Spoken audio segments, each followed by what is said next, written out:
आमे जाई पहुँची बालेश्वर इमामी जगन्नाथ मंदिर रे। देखो चारिआडे नीट एंड क्लीन। आम दीपहर समय जाइलु से लोक मैंने नथिले।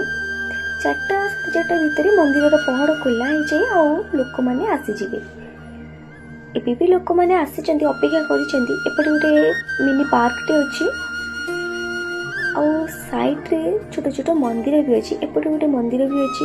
लोक मैंने आसवा आरंभ भी करदे। मंदिर साइड रे जो सब छोट छोट मंदिर गुड़िक अच्छी बहुत सुंदर लगुला। और मंदिर साइड रे भी जो सब चक्क गुड़िक होता सब अट्राक्टिव लगुला। मंदिर धुआ धुई कम चली संध्यार आलती पर्यटक मैंने अपेक्षा कर बसी के पहड़ खुल। आम दीपहर समय आसती से प्रभु दर्शन कर एठी विश्वनाथ प्रभु मंदिर आउपटे सब बनाई नुआ नुआ ए साइड रे बहुत सुंदर भाव में छोट छोट गछ जो सब लगाई बहुत सुंदर लगुला। मंदिर परिवेश बहुत सुंदर थिला। देखि पारथिबे लोक मैंने धीरे धीरे आसवा आरंभ करदे। एपटर गोटे मिनी पार्क भली अच्छी।